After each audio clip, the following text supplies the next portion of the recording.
इसी में स्टार्ट करेंगे ठोस पदार्थों के विद्युतीय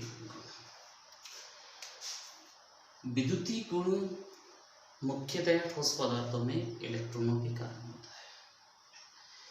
इलेक्ट्रॉनों के कारण विद्युत धारा का प्रवाह होता है। इस आधार पर हम ठोस पदार्थों को उनके विद्युतीय व्यवहार के आधार पर हम इन्हें तीन भागों में बांट देते हैं: चालक, अर्धचालक और कुचालक या विद्युत रोधी।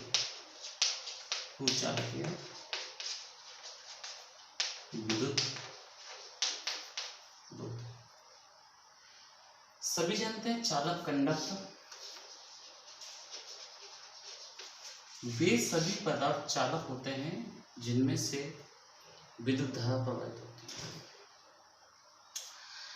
किसी भी पदार्थ में विद्युत धारा का चालन दो तरीके से हो सकता है, या तो इलेक्ट्रॉन के कारण या आयनों के कारण। यदि विद्युत धारा का प्रवाह इलेक्ट्रॉनों के कारण होता है तो हम इन्हें धात्विक चालक कहेंगे, जिसमें कोई रासायनिक परिवर्तन नहीं होता है। लेकिन यदि विद्युत धारा का प्रवाह आयनों के कारण होता है तो हम इसे विद्युत अपघटनीय चालक कहेंगे। विद्युत अपघटनीय चालक, लेकिन इनमें रासायनिक परिवर्तन होता है। तो हमने जिसके माध्यम से चालकता आ रही है उसके बेस पर हमने दो प्रकार के चालक बना दिए: धात्विक और विद्युत अपघटनीय चालक। चालक जितने भी पदार्थ हैं उनकी चालकता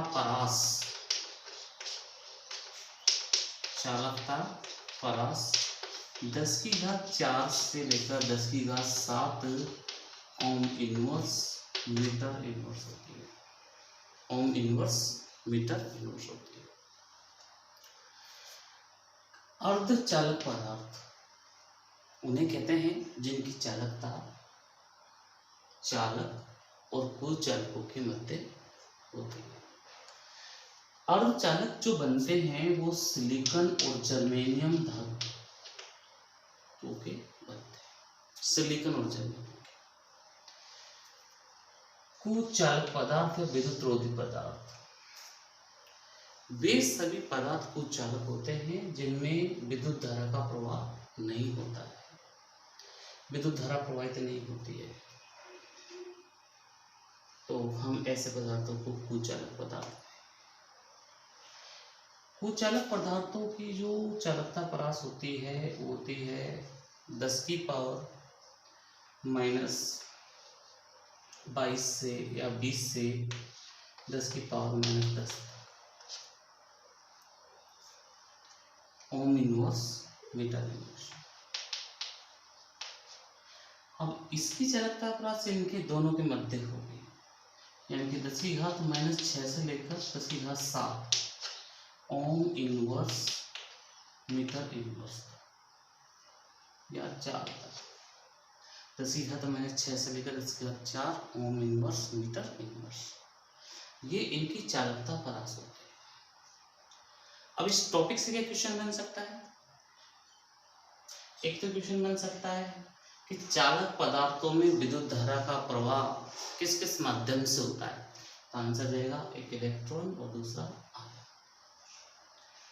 अर्धचालक किससे कहते हैं, ये क्वेश्चन बन सकता है। तो अर्धचालक उन पदार्थों को कहेंगे जिनकी चालकता किस किसके मध्य है, चालक और कुचालक के मध्य है। तीसरा क्वेश्चन इसमें क्या बन सकता है कि इन सब तीनों की चालकता परास क्या होती है। तो चालकता परास की एक रेंज होगी, 10⁻⁻20 से चालू करेंगे और लास्ट में 10⁷ तक समाप्त करेंगे। फिर ये 10⁻⁻10 तक जाएगी, ये 10⁴ तक जाएगी। यहाँ से यहाँ तक कुचालक है,